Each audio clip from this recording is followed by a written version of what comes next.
Welcome wrestling fans and random viewers from the wire webs to this week's edition of Monday Night Raw! Record it, shuffle it, ball it, try it, talk it, review it, end it, edit it, create it, YouTube it, Facebook it, promote it, by me, the Wrestling Shuffler. If you already reached this point of the video, you should already know how to shuffle and roll with Monday Night Raw.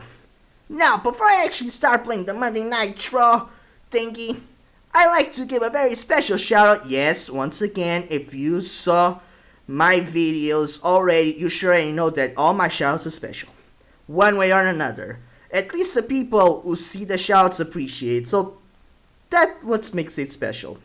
So, I'd like to give a very special shout out to TheMillionDollarMark. Who is TheMillionDollarMark? TheMillionDollarMark, a wrestling channel that's about to promote a new cool concept that I found interesting. That is the Bad Bloods, where he talks about intense bad blood rivalries from the past and gives his thought about it. So, I found that concept very interesting. I hope to see the bad blood concept very soon in his channel. So, if you like cool stuff, like to review old rivalries, like to hear other people's opinions about the quality of rivalries, not included the matches that are involved in those rivalries, then check out, pay close attention to the TheMillionDollarMark wrestling channel.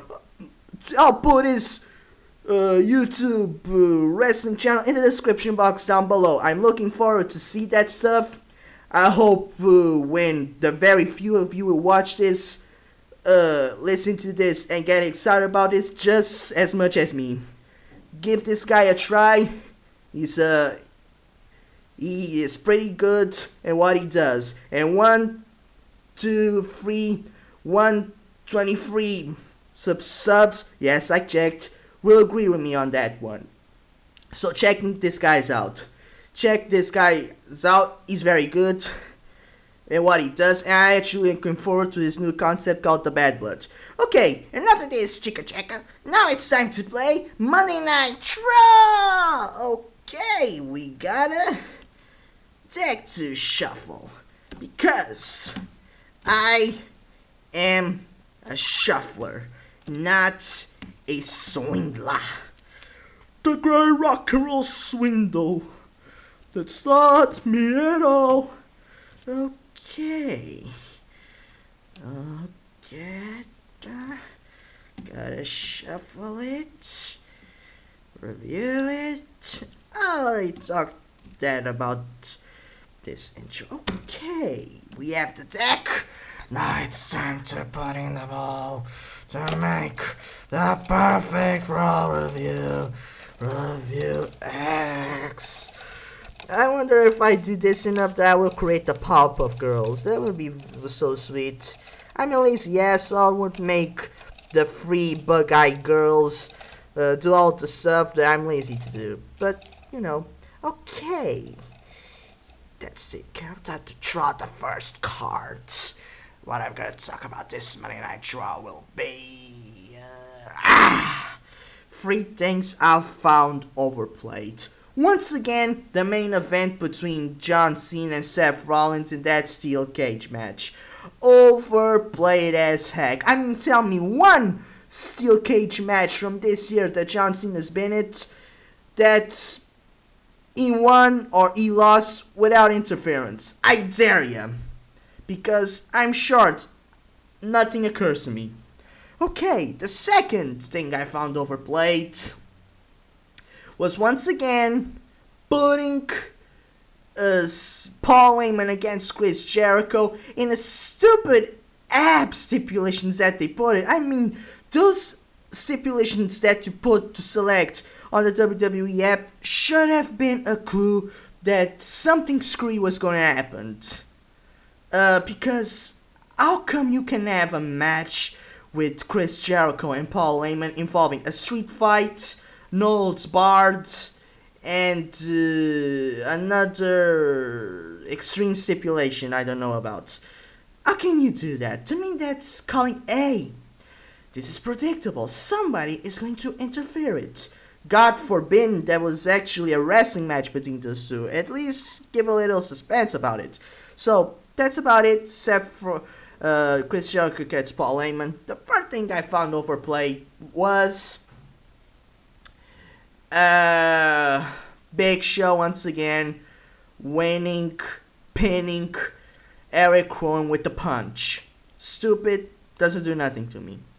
Okay, one card is up, 5 to go. So I'm gonna pick up this card. Okay. The most overplayed moment, match, or whatever of this Raw. Honestly, the most overplayed, in my opinion, was that once again Seth Rollins is someone else's biatch. Yeah, that to me was the most overplayed aspect of his Raw, because Seth Rollins was with the Shield, then he was with Evolution, then he was with the Authority, and now all of a sudden he seems to have an alliance with Paul Heyman?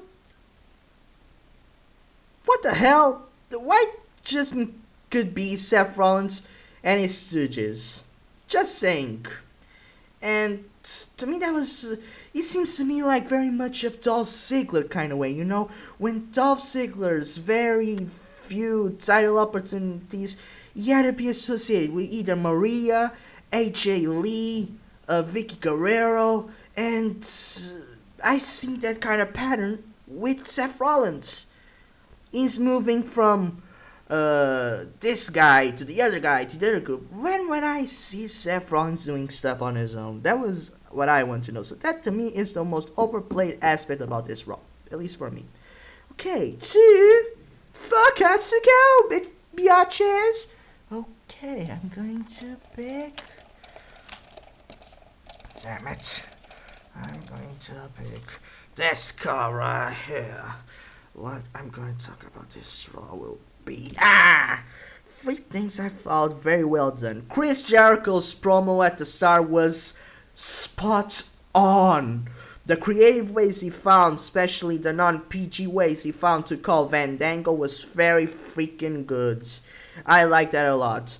Second thing I thought was well done was his highlight reel with Rusev and Lana. That was freaking awesome. Chris Jericho might be nostalgic as a gimmick, but on the mic he certainly have an edge amongst many so-called wrestlers or superstars or talents in the WWE right now. He's still very good. He's still spot on. Unlike The Rock, Chris Jericho still got his magic on the rod, on his mic.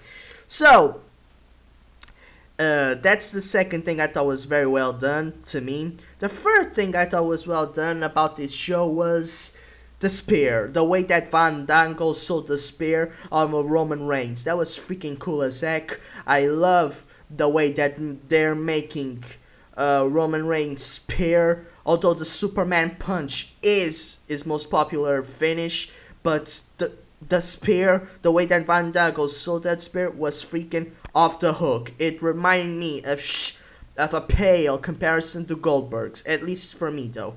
Okay, so 3 cards, 3 to go. Okay, I'm gonna pick up what cards I'm gonna pick up. I'm going to pick this card right here. What I'm gonna talk about will be 2 things I thought was very well played or well done. One of the Usos showing a mean streak against The Miz. I thought that was very cool. I think that the 2 tag teams with the Usos should have been a little more of separate attitudes than 2 similar ones, because when these 2 guys was all about fun and love, the 2 didn't stand out.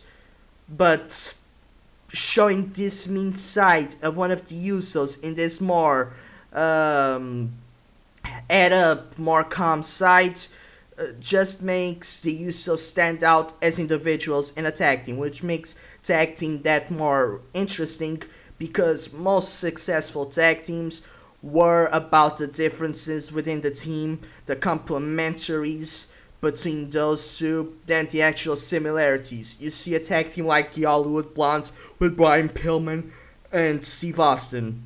This change with the Usos is very interesting to me because I'm actually seeing one of the Usos be different from the other. Besides wearing the same makeup and being in the same bloodline and using the same clothes. So that to me was interesting. Okay. I think I talked about the two things. The second thing probably was that I thought was well done was the pop. Oh, okay, I talked about it. Okay, 4 cards, 2 to go. What I'm gonna talk about this Monday Night Raw will be shit. 6 things that I loved. Okay, not in specific order. Communist Tramp, Sputnik, Putin's butt pals or butt puppets. Van Fuckle or whatever. And the other thing I liked personally was Brock Lesnar. The way that Paul Heyman said that, his facial expression, Chris Jericho's reaction, and Brock Lesnar freaking return, baby. Man, when you see Brock Lesnar, you get chills up on your spine. To me, his theme music, his presence, the fact that he's a special attraction, makes him a storm, a natural disaster coming through, destroying everything in his sight in WWE. So that was freaking awesome. The way that Paul Heyman said, Brock Lesnar. I wish right after he said that, Brock Lesnar would show up or his music would end up instead of that little pause that went on. I didn't like that, to be honest. So, okay. 5 cards. 1 to go, and the memory card is almost out. Okay, I'm gonna check about this cards. This will be... what I thought was well done in a upper or mid-card feud. Since the mid-card feud right now, it's... what's the mid-card feud? I don't know. Mid-card feud right now? Oh, what the heck. I think that it was cool to see Dolph Ziggler jumping around, kicking the freaking hell out of Luke Harper's buttocks off. And the sign just went out, but I don't care. Okay, so that was the one thing I found on the mid-card that I really liked about this week's Raw. Okay, so this was another edition of Monday Night Raw. So, in case you like this concept from me, do whatever you do to put me freaking over. Sergio Flores, vocab right now. Okay, see you next card game.